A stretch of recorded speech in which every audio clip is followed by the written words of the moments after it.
District of Conservation is sponsored by the Committee for a Constructive Tomorrow, better known as CFACT. To learn more about our sponsor, head over to cfact.org. Thanks for listening to the program. This episode is brought to you by CBS. DMV is a brand new workplace comedy turning misery into magic and chaos into comedy. Starring Harriet Dyer and Tim Meadows, DMV is here to serve you laughs. Watch October 13th at 8:30, 7:30 Central on CBS and streaming on Paramount+. This podcast is brought to you by Carvana. Carvana makes car selling fast and easy from start to finish. Enter your license plate or VIN and get a real offer in seconds, down to the penny. If you accept, Carvana will come pick up your car from your driveway. Or you can drop it off at one of our car vending machines. Either way, you get paid instantly. It's fast, transparent, and 100% online. Car selling that saves your time. That's Carvana. Carvana. Pickup fees may apply. Welcome to District of Conservation. I'm your host, Gabriella Hoffman. This podcast offers a sober examination into all things hunting, fishing, shooting sports, energy, environment, and the public policy surrounding it. And this podcast also specializes in original interviews that you won't hear elsewhere. Here's what I have for you today. For Virginia listeners, we have a very special guest. And even if you're not in Virginia, I think if you care about energy abundance, security, reliability, and the like, this guest is going to make you very excited about what's happening in Virginia. Julianne Szyper, the Deputy Director of Virginia Department of Energy, is our featured guest of the week. I've known Julianne for a long, long time in politics, and when she advanced into this role, I was super excited. She's a deputy under Secretary Glenn Davis, who used to be a lawmaker in Virginia. If you guys are familiar, Julianne's going to talk about what the agency does, kind of demystify their work and how they work in concert with the Federal Department of Energy. But Julianne, it's such a pleasure to have you on the podcast. Oh, I am delighted to be here. Thank you so much for this opportunity. And also thank you for all that you do and making conservation cool and also really highlighting the urgency and the importance of energy right now. What is happening in Virginia and how does your role play into that? Because maybe demystify a little bit, there are State Department of Energies. How do you all work together in concert with the federal equivalent? And then describe your role with the agency if you can, Julianne. Sure. So first of all, the Virginia Department of Energy has a wide range of responsibility and oversight. We range everything from mining and former mined lands. So we oversee permitting and safety for mining and also restoration of former mined lands. We also oversee, there are portions of the gas and oil that we in the Commonwealth that we oversee, as well as geology. And then in our state energy office here in Richmond, we focus on energy security, energy efficiency, and different technologies, generation and predictive modeling for the governors. Every governor produces an energy plan, and this agency oversees the authors of that. And so we have a wide range of things, everything from critical minerals and geology and mapping to mining to focusing on generation today. It sounds actually like a combination of Department of Energy and Department of Interior, actually, at the state level. Yes, in fact, we have relationships with both Interior and Energy because of the overlap and for the activities that we oversee. It does sound to be the case, and I'm very biased, of course, because I love what is happening in Virginia in terms of just like what I've seen in the past 13 years of living here, how we do conservation in the Commonwealth of Virginia, and especially what the governor has done to bring energy to the forefront. Because I think when people think of Virginia, they know about legacy coal, they know about natural gas a little bit, but the governor is really bullish on other reliable forms of energy, not only in addition to those, but nuclear. He's really, really bullish on nuclear. I know you've gone to different conferences, you work very closely on this. What does the governor's agenda look like for those who are outside of Virginia, but need kind of more of a insight into his thinking? So we are now in the fourth year of a 4-year term, and as you well know, Virginia is the only state in the nation that has a one-term, 4-year, one-term governor. Now they can serve again in subsequent years if someone else serves in the interim. But so we are in the fourth year. In the governor's first year, he proclaims that there would be an SMR before he departs, or at least planned. We've had 3 announcements of deals of SMRs coming together. So we will, we are in the process and have been in the process of helping those different projects along in a variety of ways, and helping to bring those to the fore, and just working with companies, working with power companies, etc. So that definitely has been a priority. But again, our agency oversees a lot of different things.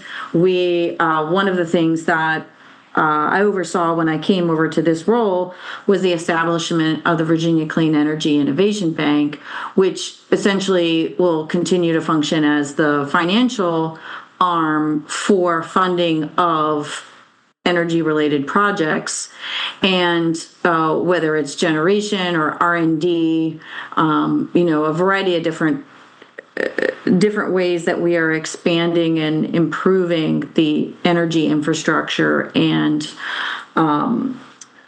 supply chain here in the Commonwealth. Speaking of generation, I think I mentioned this to you, and this had gone around in Cardinal News, which is kind of a regional paper here in Virginia, and something that was happening before the Youngkin administration took effect. We did see some, I think, reliable energy projects perhaps closed down. I don't recall if we've shut down any power plants, but we've definitely seen a scaling up of renewables in Virginia. And in my opinion, it's invited some energy insecurity, although predominantly we still see much of the electricity generation coming from natural gas, nuclear second, and then coal a little bit, and then a little bit more of solar, but it's not really having a dent. But something alarming, I think, for Virginians is that 40% of electricity is now imported from out of state into the Commonwealth. Could you explain why that is? Mm-hmm. Absolutely. But let me back up a little bit. Sure. So in 2020, the Virginia Clean Economy Act was passed. And that law, which is still law, requires that all fossil fuels basically be phased out by 2045. And that, it was essentially just chose a date and selected it because those in this space recognize that, currently 55% of in-state generation is natural gas, 32% is nuclear, and a small portion is renewable, variety of renewables, and that has increased in recent years. And, so it's a little impractical. Coal is now I think we're at 4% for coal. So coal has already been in the process of being phased out. Natural gas is what has really improved, our emissions over, even prior to that legislation. And we clearly rely heavily upon it.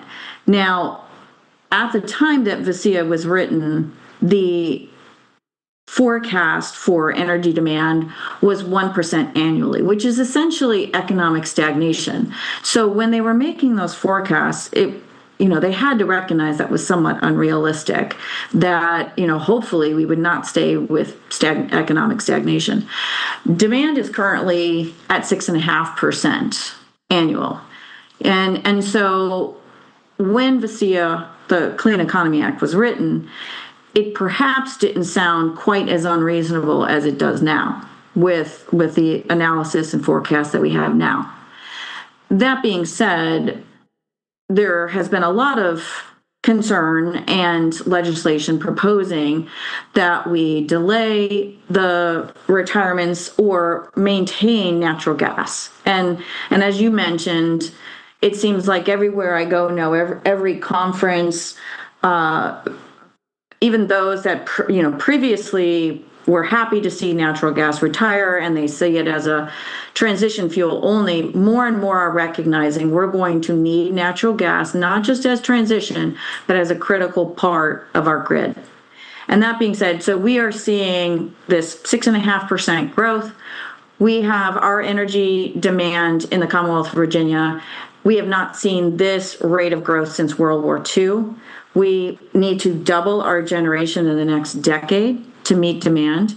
As you pointed out, we are importing approximately 38% of our electricity right now from PJM. Part of that is due to we retired all of our coal plants. We have planned retirements, and because of that law with these planned retirements, some of these companies are not willing to risk additional, spending additional money and investments in the Commonwealth if they know that they're just going to have to retire them, and so that has been a factor, but also increased electrification, and we're onshoring manufacturing, which in 2020 everyone started to realize how important it was to have domestic manufacturing, because several decades ago everyone thought it was a great idea to send everything offshore.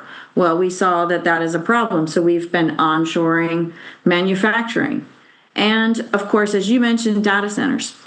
But I like to remind everybody that data centers is not an industry alone by itself in a silo. Data centers is all of us. It's how we do business today. It's how we run our lives today. We are a very digitized society, and everything. I mean, even many of our government structures, even just 4 years ago when we came into the administration, there were many things still done on paper. That is changing. Everything's being digitized.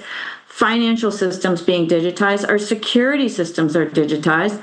That requires data centers. So data centers, yes, it is an industry. You can refer to it as an industry, but much like our internet, it is very much a reflection on how we do business today. And Virginia has been the data center capital of the world for some time.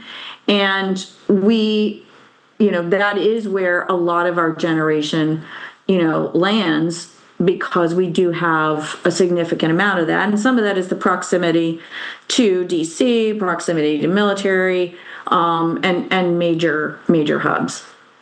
It's because I just learned visiting a fusion site or a fusion factory in Northern Virginia near Chantilly, because of the presence of this fiber optic network, Yes. May East. That is why we have, if you're a Virginian or you've traveled to Dulles Airport and you see all these data centers proliferating, it's because we have a really strong fiber optic cable network. Yes. Yes. And that's why they started conglomerating in that area. It was exactly right for that reason. And frankly, it's great revenue for the localities because they don't have to build additional schools, or it's really low on the cost end for localities to have those types of businesses but very high returns on the revenue. That's what I've heard as well. And speaking of fusion, I think it's a Commonwealth Fusion Systems, if I'm getting the name correctly. Virginia Correct. might be the hub in America of the first advanced nuclear fusion site. I know it's like maybe 8 to 15 years away, but could you imagine? I think it would be really awesome if Virginia led there. Is that what your agency is hoping could happen if a little bit of changes happen on the regulatory side? Absolutely, because in fact, that was the first project. I mentioned the Clean Energy Innovation Bank. That was the first project that we announced that we were helping with the funding. And that it's going to be located here in Central Virginia in Chesterfield County, and is on track to be the world's first commercial fusion power plant. Now, we are in competition with China. I mean, China is working really hard to have the first. But this is really, Commonwealth Fusion Systems has been a great company to work with, and it's very exciting, the work that they are doing. So that is, yes, and that's something that people have planned for and frankly dreamed about for some time. And if this can be possible, it can really be a game changer for our energy supply chain going forward. Not only in America, but I think Virginia, because we want Virginia. I'm selfish about this. I want Virginia to be the next energy hub because we can offer a lot that Texas and Pennsylvania does too. And I think every state has to become an energy independent state too, because if you don't have a sufficient grid, if you're not having enough reliable energy to match demand, it can invite a lot of insecurity. We're seeing this with our neighbors and friends to the north and the northeast. So I think every state wants to be energy independent too. Yeah, absolutely. And that's under Governor Youngkin, we have really pushed forward with an all of the above strategy. And we, as you mentioned, nuclear was key. And I'm sure with all your interest in nuclear, that Virginia has led in nuclear since 1957 and is home to a top workforce hub, the Virginia Innovative Nuclear Hub, as well as the statewide workforce programs. And, nuclear, frankly, is going to be where some of our key solutions lie in the near term and, potentially fusion in the future as well. A lot of nuclear requires uranium. And I know we're sitting on lots of uranium deposits and there's been a moratorium for decades. Is there an interest you've heard maybe from the administration or other stakeholders you've talked to about maybe deregulating or perhaps allowing for those deposits? I know it's a point of contention, but what is the agency's posture there? We, as our agency, has not taken a formal position on that. I'm sure you've heard, what we've heard from the federal level. There's clearly interest in that area. So, I think, we'll see where things lead. But I know it is a top priority. The U.S. Department of Energy has really emphasized just the fuel supply chain, the nuclear fuel supply chain, and onshoring that here, including a lot of the critical minerals. And I'm sure you've seen many of the announcements of the investments and support for some of the domestic mineral supply chain. How much in critical mineral deposits do we have here? What's plentiful here in Virginia from your examination into this? Because I know a lot of states, I was just in Tennessee speaking to one of the industry groups there, and a lot of states are rich in critical minerals and perhaps even rare earth elements. What is Virginia's kind of profile of what certain minerals we have here currently? Do we know how many? Is it untapped, or do we kind of know how many proven reserves of certain REEs and critical minerals that we have?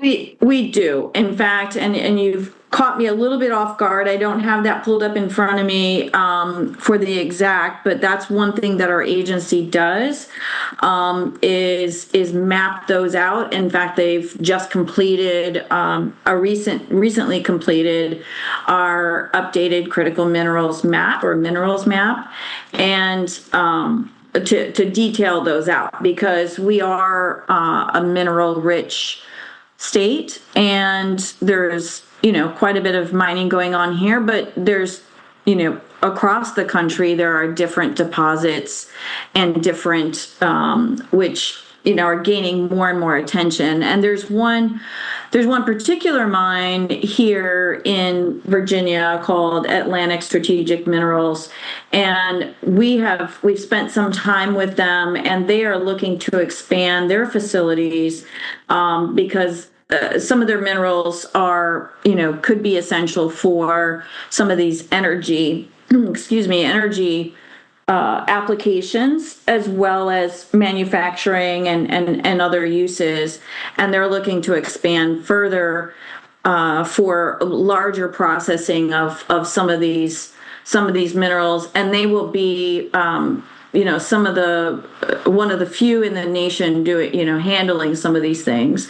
And right now, what they're handling is illuminite and zircon, but they plan to expand to some of the other minerals that are available to them. So I think there's, it's very interesting to see, and it's been exciting to watch, frankly, the announcements from across the country of the renewed interest in critical minerals and mining and investing in it. And I think that is going to be, again, a very important part of our energy future. Virginia can help play a role in cutting reliance on China because China supplies, everyone knows China dominates on the production and processing side of things. We import 10,000 tons of rare earth elements annually from them. That's about 70% that we get from them. And it inspires and invokes a lot of concern, national security-wise, economically, environmentally. So I know Virginia could help lead with helping to wean ourselves off of them for dependence. Julianne, I want to conclude kind of on a fun question. Since I've known you in politics, I've known you now in your role as well.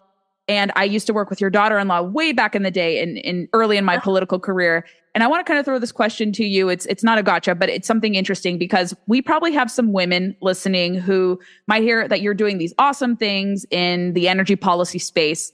What is your advice for women, not only those who are interested in getting into this, but why should women care about energy and the decisions made around this type of policy framework?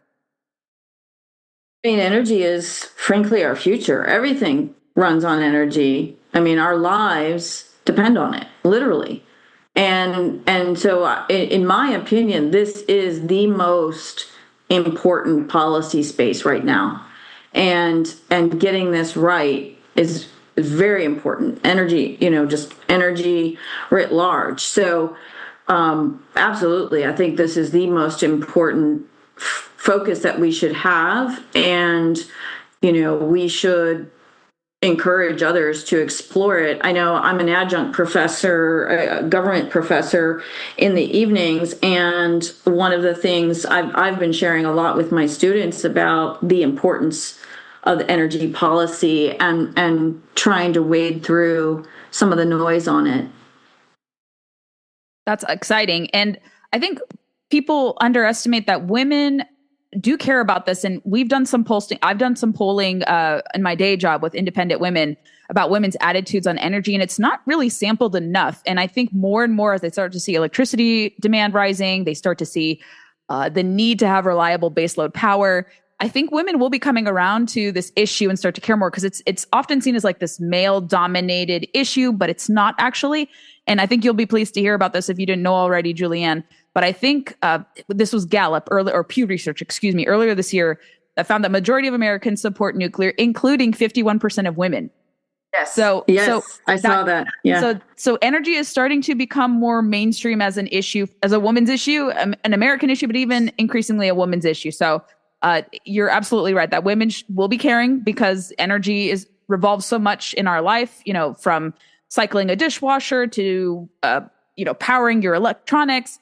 So much of our life is dependent upon having that constant source of energy and reliable electricity too around us, and even derivatives from raw materials such as coal, oil, natural gas, and nuclear too. Even we do see a lot of derivatives come from there as well. Julianne, if people are interested to learn about what you are doing at the agency, they want to see some of the initiatives that Virginia DOE is working on, where would you like to direct them to, please? You could go to energy.virginia, spelled out, .gov. So energy.virginia.gov. You can also find the Virginia Department of Energy on social media, on LinkedIn, Instagram, Facebook. Wonderful. We will include that in the show notes. It has been a pleasure to catch up with you, Julianne. I will let you know the next time I'm in Richmond. Really appreciate your invaluable insights into this. And I think demystifying what happens in the statewide agencies and people forget, you're right, that permitting reform and a lot of these energy projects that are set up in all the different states, they do go through agencies like yours. So pivotal role that you have, constantly in awe of what you're doing. And I'm grateful that you're in this role and in this capacity representing us in the Commonwealth of Virginia. So thank you for coming on the podcast and sharing your insights with me. Thank you so much. I appreciate it. If you enjoyed this installment of District of Conservation, I would love to know your feedback. Send it my way. Please be sure to leave us reviews on Apple, Spotify, or wherever podcasts are played, and also check us out on Facebook, Instagram, and Twitter to never miss a beat nor a guest announcement. Thanks so much for listening to District of Conservation. I hope you have a wonderful day, and please share the podcast to those who may be interested in learning more about these critical natural resources, environment, energy issues.